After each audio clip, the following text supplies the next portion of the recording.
News 18 ಡಿಜಿಟಲ್ಗೆ ಸ್ವಾಗತ. ನಾನು ವಿನಾಯಕ ತುಡರನಾಡ್. ಕೋಟೆನಾಡು ಚಿತ್ರದುರ್ಗದ ನಗರಸಭೆ ವ್ಯಾಪ್ತಿಗೆ ಬರುವಂತಹ ಕಾವಾಡಿಗರಹಟ್ಟಿಯಲ್ಲಿ ಇವತ್ತು ಜೆಸಿಪಿಗಳ ಗರ್ಜನೆ ಶುರುವಾಗಿತ್ತು. ಕಾರಣ ಅಲ್ಲಿ ಹಾದು ಹೋಗಿರ್ತಕ್ಕಂಥ ರಾಷ್ಟ್ರೀಯ ಹೆದ್ದಾರಿಯ ಅಗಲೀಕರಣಕ್ಕಾಗಿ. ಈ ಅಗಲೀಕರಣವನ್ನ ವಿರೋಧಿಸಿ ಅಲ್ಲಿಯ ಸ್ಥಳೀಯ ನಿವಾಸಿಗಳು ಸಾಕಷ್ಟು ಪ್ರತಿರೋಧವನ್ನು ಒಡ್ಡಿ ಪ್ರತಿಭಟನೆಯನ್ನ ಮಾಡಿದ್ದಾರೆ. ಏನು ಕಳೆದ 2023ರ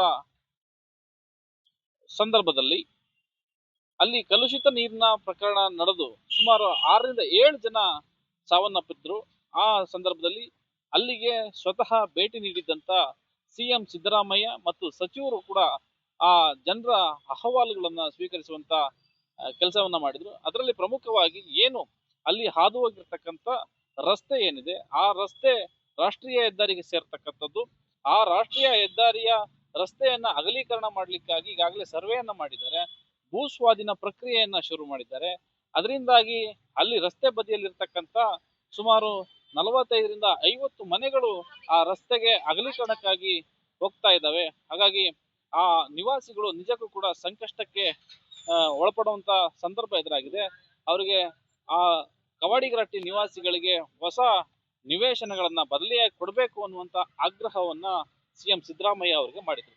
ಆದ್ರೆ ಅವತ್ತು ಅಹವಾಲುಗಳನ್ನ ಸ್ವೀಕರಿಸಿದಂತ ಸಿಎಂ ಸಿದ್ದರಾಮಯ್ಯ ಆ ಅಹವಾಲುಗೆ ಸರಿಯಾದ ಸ್ಪಂದನೆಯನ್ನು ಕೂಡ ಮಾಡಿದ್ರು. ಅವರಿಗೆ ಬದಲಿ ನಿವೇಶನವನ್ನ ನೀಡಲಿಕ್ಕೆ ಭರವಸೆಯನ್ನ ಕೊಡೋದ್ರ ಮೂಲಕ ಜಿಲ್ಲಾಡಳಿತಕ್ಕೆ ಸೂಚನೆಯನ್ನು ಕೂಡ ಕೊಟ್ಟಿದ್ರು. ಆದ್ರೆ ಅದು ನಡೆದು ಈಗಾಗಲೇ 2.5-3 ವರ್ಷ ಆಗ್ತಾ ಬಂದಿದೆ. ಈವರೆಗೂ ಕೂಡ ನಿವೇಶನಗಳ ಹಂಚಿಕೆನೂ ಕೂಡ ಆಗಿಲ್ಲ. ಬದಲಾಗಿ ಈಗ ಆ ಕವಾಡಿಗರಹಟ್ಟಿಯ ನಿವಾಸಿಗಳಿಗೆ ಬಂದು ಒಂದು ಸಂಕಷ್ಟ ಈಗ ಮತ್ತೆ ಅವ್ರಿಗೆ ಎದುರಾಗಿರ್ತಕ್ಕಂಥದ್ದು. ಇವತ್ತು ಏನು ರಾಷ್ಟ್ರೀಯ ಹೆದ್ದಾರಿಯ ಹೈವೇ ಪ್ರಾಧಿಕಾರದವರು ಇವತ್ತು ಅಲ್ಲಿಯ ಮನೆಗಳನ್ನ ತೆರವು ಮಾಡಲಿಕ್ಕೆ ಮುಂದಾಗಿರ್ತಕ್ಕಂಥದ್ದು. ಪೊಲೀಸರ ಬಂದೋಬಸ್ತ್ನ ಮೂಲಕ ಜಿಲ್ಲಾಡಳಿತ ಮತ್ತು ನಗರಸಭೆ ವ್ಯಾಪ್ತಿಯ ಅಧಿಕಾರಿಗಳ ಸಮ್ಮುಖದಲ್ಲಿ ಆ ಮನೆಗಳನ್ನ ತೆರವು ಮಾಡಿದಂತ ಸಂದರ್ಭದಲ್ಲಿ ಇಡೀ ನಗರದ ಅಂದ್ರೆ ಕವಾಡಿಗರಹಟ್ಟಿಯ ನಿವಾಸಿಗಳು ಅದಕ್ಕೆ ಪ್ರತಿಭಟನೆಯನ್ನ ಶುರು ಮಾಡಿರ್ತಕ್ಕಂಥದ್ದು. ರಾಷ್ಟ್ರೀಯ ಹೆದ್ದಾರಿಯನ್ನ ತಡೆ ಮಾಡಿ, ಅಂದ್ರೆ ಅಲ್ಲಿ ಹಾದು ಹೋಗಿರ್ತಕ್ಕಂಥ ರಸ್ತೆಯನ್ನು ಕೂಡ ತಡೆ ಮಾಡಿ ಪೊಲೀಸರ ವಿರುದ್ಧ ವಾಗ್ವಾದಕ್ಕೆ ಇಳಿರ್ತಕ್ಕಂಥದ್ದು.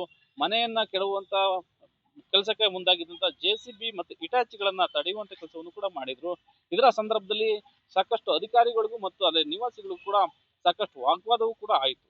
ಅದರ ಜೊತೆಗೆ ಈ ಸರ್ಕಾರಕ್ಕೆ ನಾವು ಓಟನ್ನ ಹಾಕಿ ತಪ್ಪು ಮಾಡಿದ್ವಿ ಅನ್ನುವಂತಹ ಅಸಮಾಧಾನವನ್ನ ಹೊರಹಾಕ್ತಾ ಅವರ ಕಾಲಲ್ಲಿದ್ದಂತ ಚಪ್ಪಲಿಗಳನ್ನು ಕೂಡ ತೆಗೆದುಕೊಂಡು ಅವರಿಗೆ ಹೊಡೆಕೊಳ್ಳುವಂತ ಕೆಲಸವನ್ನು ಕೂಡ ಮಾಡಿದ್ರು. ಇಷ್ಟೆಲ್ಲದರ ನಡುವೆ ಏನು ಅಲ್ಲಿ ಪ್ರಮುಖವಾಗಿ ಕಂಡು ಬರ್ತಾ ಇರ್ತಕ್ಕಂಥದ್ದು, ಅಲ್ಲಿಯ ನಿವಾಸಿಗಳು ಏನು ರಾತ್ರೋರಾತ್ರಿ ಅದು ಯಾವಾಗಂದ್ರೆ ಅವಾಗ ಬಂದು ಈಗ ಮನೆಗಳನ್ನ ತೆರವು ಮಾಡುವಂತ ಕೆಲಸಕ್ಕೆ ಮುಂದಾಗಿರುವಂತ ನಗರಸಭೆ ರಾಷ್ಟ್ರೀಯ ಹೆದ್ದಾರಿ ಪ್ರಾಧಿಕಾರದವರು ನಮಗೆ ಬದಲಿ ನಿವೇಶನಗಳನ್ನ ಕೊಟ್ಟಿಲ್ಲ.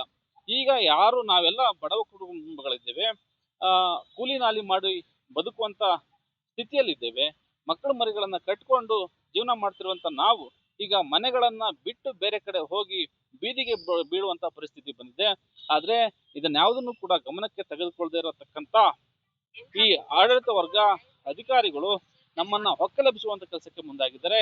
ಇದನ್ನ ಕೈ ಬಿಡಬೇಕು. ನಮಗೆ ಮೊದಲು ಅವರು ಹೇಳಿರುವಂತೆ ನಿವೇಶನಗಳನ್ನ ಹಂಚಿಕೆ ಮಾಡಬೇಕು, ಅದಾದ ಬಳಿಕ ನಮಗೆ ಇಲ್ಲಿಂದ ತೆರವು ಮಾಡುವಂತ ಕೆಲಸವನ್ನ ಮಾಡ್ಲಿ. ಆದ್ರೆ ಈಗ ಏಕಾಏಕಿ ಬಂದು ಮನೆಗಳನ್ನ ತೆರವು ಮಾಡುವಂತ ಕೆಲಸಕ್ಕೆ ಕೈ ಹಾಕಿದ್ದಾರೆ. ಅದನ್ನ ನಾವು ವಿರೋಧಿಸ್ತೀವಿ, ಯಾವುದೇ ಕಾರಣಕ್ಕೂ ಬಿಡೋದಿಲ್ಲ ಅನ್ನುವಂತ ಆಕ್ಷೇಪವನ್ನು ಕೂಡ ಅವರು ವ್ಯಕ್ತಪಡಿಸಿದ್ರು. ನಮಗೆ ತುಂಬ ಬಡವರು, ಬಾಡಿಗೆ ಮನೆ ಎಲ್ಲ ಹೋಗ್ಲಿಕ್ಕೆ ಕಷ್ಟ ಆಗುತ್ತೆ. ನಮಗೆ ನಗರಸಭೆಯಿಂದ ನಿವೇಶನ ಕೊಟ್ಟರೆ ನಾವು ಮನೆ ಆದರೂ ಕಟ್ಕೊಂಡಿರ್ತೀವಿ ಅನ್ನೋದು ಅವ್ರದ್ದು ಅಹವಾಲು ಭಾಳ ದಿನಗಳಿಂದ ಇದೆ.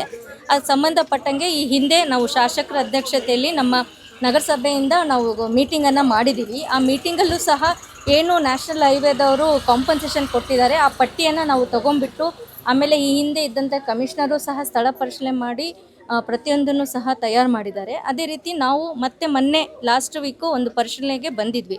ಆ ಸಂದರ್ಭದಲ್ಲೂ ಎಷ್ಟು ಮನೆಗಳು ಹೋಗುತ್ತೆ, ಯಾವ್ಯಾವು ಅಂತೇಳಿ ಒಂದು ವೆರಿಫಿಕೇಷನ್ನು ಸಹ ನಾವು ಈಗಾಗಲೇ ಮಾಡ್ಕೊಂಡಿದ್ದೀವಿ. ಈಗ ಶಾಸಕರೊಂದಿಗೆ ಈಗ ಆಲ್ರೆಡಿ ನಾವು ಒಂದು ಬಾರಿ ಈಗ ಆಲ್ರೆಡಿ ಕವಾಡಿಗರಹಟ್ಟಿ ಬಗ್ಗೆ ಚರ್ಚೆಯನ್ನು ಸಹ ಮಾಡಿದ್ದೇನೆ.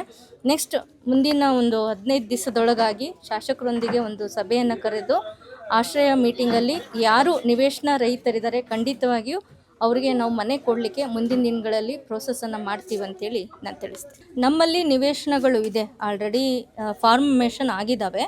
ಈಗ ಯಾಕೆಂದರೆ ಲಾಸ್ಟ್ ಟೈಮೇ ಮೀಟಿಂಗಲ್ಲಿ ಇಟ್ಟಿದ್ವಿ, ಅದು ಮುಂದಿನ ಸಭೆಗೆ ಅಂತೇಳಿ ರೇಣುಕಾ ಮೇಡಮ್ ಅವ್ರು ಇದ್ದಾಗ ಆಯುಕ್ತರಿದ್ದಾಗ ಅದನ್ನು ಮಾಡಿಬಿಟ್ಟು ಹೋಗಿದ್ದಾರೆ. ಈಗ ಮೊನ್ನೆ ನಾವೆಲ್ಲ ಫೈನಲ್ ಮಾಡಿಕೊಂಡು ಶಾಸಕರು ಸರ್ ನಮಗೆ ನಿರ್ದೇಶನ ಕೊಟ್ಟಿದ್ದಾರೆ, ನೀವು ಅವನ್ನೆಲ್ಲ ತಯಾರು ಮಾಡಿಬಿಟ್ಟು ಇಡೀ ನೆಕ್ಸ್ಟ್ ಮೀಟಿಂಗೇ ನಾನು ಫಸ್ಟು ಪ್ರಿಫರೆನ್ಸಲ್ಲಿ ಮಾಡಿಕೊಡ್ತೀನಿ ಅಂತ ಹೇಳಿದ್ದಾರೆ. ಇನ್ನೊಂದು 15 ದಿವಸದಲ್ಲೇ ಮೀಟಿಂಗ್ ಮಾಡಿಬಿಟ್ಟು ಹಕ್ಕುಪತ್ರಕ್ಕೆ ಬೇಗ ಪ್ರೋಸೆಸ್ ಮಾಡಿ ಕೊಡ್ತೀವಿ.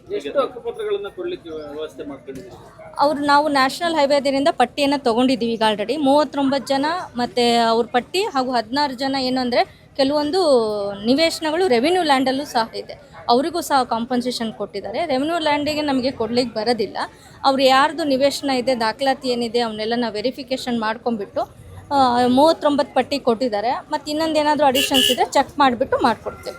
ಸರ್ ಪರಿಹಾರ 4 ಲಕ್ಷ 3 ಲಕ್ಷ 5 ಲಕ್ಷ ಹಿಂಗೆ ಕೊಟ್ಟಿದ್ದಾರೆ. ಭಾಳ ಹೆಚ್ಚು ಕಡಿಮೆ ಪರಿಹಾರನೂ ಕಡಿಮೆ ಹಾಕಿದ್ದಾರೆ. ಈಗ ಮನೆ ಖಾಲಿ ಮಾಡ್ರಿ ಅಂತ ಏಕ್ದಮ್ ಬಂದಿದ್ದಾರೆ.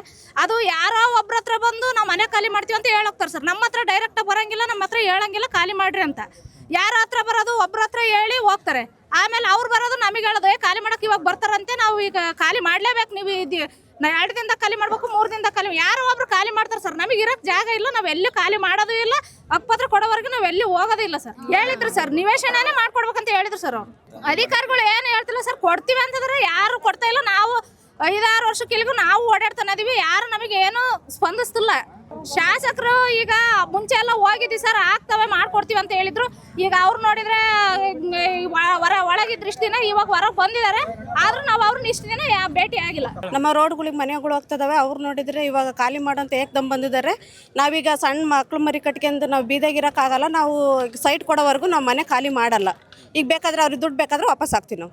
ಈಗ ಇವಾಗ 54 ಮನೆಗಳಂತ ಆಗಿದ್ದಾವೆ. ಇಲ್ಲ ನೋಟಿಸ್ ಏನು ಕೊಟ್ಟಿಲ್ಲ ಸರ್, ಏಕ್ದಮ್ ಬಂದಿದ್ದಾರೆ. ಇವಾಗ ಈಗ 4 ಲಕ್ಷ 3 ಲಕ್ಷ ದುಡ್ಡು ಹಾಕಿದ್ದಾರೆ. ಈ ದುಡ್ಡು ಬೇಕಾದ್ರೆ ವಾಪಸ್ ಹಾಕ್ತೀವಿ ನಾವು. ಇಲ್ಲ ಈ ಸೈಟ್ ತಗೊಳಕಲ್ಲ, ಇವಾಗ ಬರೀ ಮನೆಗೆ ಬಾಡಿಗೆನೂ ಕಟ್ಟಕ್ ಆಗ್ತಿಲ್ಲ ಸರ್. ಅದ್ರಾಗೆ ಲೀಸಿಗೆ ಹಾಕ್ಕೊಂಡು ನಮ್ಮ ಜನಕ್ಕೆ ನಮ್ಮ ಕ್ಯಾಸ್ಟಿಗೆ ಮಾದ್ರ ಅಂದ್ರೆ ಯಾರು ಬಾಡಿಗೆನೇ ಕೊಡ್ತಿಲ್ಲ ಸರ್. ಹಂಗಾಗಿ ನಾವೀಗ ಎಲ್ಲಿ ಇರ್ಬೇಕು, ಇವಾಗ ರೋಡ್ನಾಗ ಇದ್ದೀವಿ ಸರ್.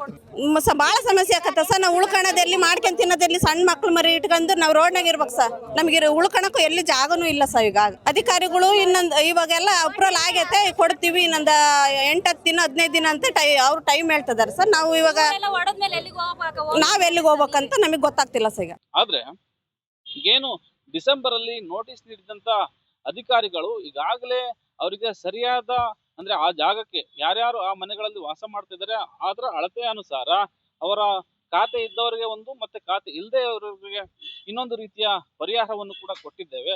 ಆದ್ರೆ ನಮ್ಮ ವ್ಯಾಪ್ತಿಯಲ್ಲಿ ಇವ್ರಿಗೆ ನಿವೇಶನವನ್ನ ಹಂಚಿಕೆ ಮಾಡಲಿಕ್ಕೆ ಬರೋದಿಲ್ಲ.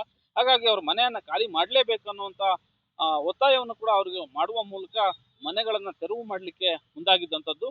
ಆದ್ರೆ ಇದೆಲ್ಲದರ ನಡುವೆ ಏನು ಗ್ರಾಮಸ್ಥರು ಅಲ್ಲಿ ನಿವಾಸಿಗಳು ಇದಕ್ಕೆ ಪ್ರತಿರೋಧ ಒಡ್ಡಿ ಪ್ರತಿಭಟನೆಯನ್ನು ಮಾಡುವಂತ ಸಂದರ್ಭದಲ್ಲಿ ಅಧಿಕಾರಿಗಳು ಒಂದು ಸಮಯವನ್ನ ನಿಗದಿ ಮಾಡುವಂತ ಮೂಲಕ ಇನ್ನೇನು ಕೆಲವೇ 10-15 ದಿನಗಳಲ್ಲಿ ಅವರಿಗೆ ನಿವೇಶನ ಕೊಡುವ ಭರವಸೆಯನ್ನ ಕೊಟ್ಟು ಅಲ್ಲಿಂದ ಕಾರ್ಯಾಚರಣೆಯನ್ನ ಬಿಟ್ಟಿರುವಂತದ್ದು ಒಂದು ಸಣ್ಣ ಬ್ರೇಕ್ ಅನ್ನ ಕೊಟ್ಟಂತಾಗಿದೆ. ಆದ್ರೆ ಈವರೆಗೂ ಏನು ನಿರ್ಲಕ್ಷ್ಯನ ವಹಿಸಿದ್ದಾರೆ ನಗರಸಭೆಯವರಾಗಿರ್ಬೋದು, ರಾಷ್ಟ್ರೀಯ ಹೆದ್ದಾರಿಯವರಾಗಿರ್ಬೋದು, ಅದನ್ನ ಮುಂದುವರಿಸಬಾರ್ದು. ಇನ್ನಾದ್ರೂ ಅವರಿಗೆ ನಿವೇಶನಗಳನ್ನ ಕೊಟ್ಟು ಅವರಿಗೆ ಒಂದು ಮುಕ್ತಿಯನ್ನು ನೀಡಬೇಕು ಅನ್ನುವಂಥದ್ದು ಎಲ್ಲರ ಆಶಯವಾಗಿದೆ. ನಿರ್ಭೀತ, ನಿಷ್ಪಕ್ಷಪಾತ, ವಿಶ್ವಾಸಾರ್ಹ ಸುದ್ದಿಗಳಿಗೆ ಮತ್ತೊಂದು ಹೆಸರಾಗಿರುವ ನ್ಯೂಸ್ 18 ಕನ್ನಡ ಈಗ ಆಪ್ನಲ್ಲೂ ಲಭ್ಯ ಇದೆ. ದಯವಿಟ್ಟು ಈ QR ಕೋಡ್ ಸ್ಕ್ಯಾನ್ ಮಾಡಿಕೊಂಡು ಆಪ್ ಡೌನ್ಲೋಡ್ ಮಾಡೋದಕ್ಕೆ ಮರಿಬೇಡಿ. ನಿಮ್ಮ ಬೆಂಬಲ ಸದಾ ಹೀಗೆ ನಮ್ಮೊಂದಿಗಿರಲಿ. ಧನ್ಯವಾದ.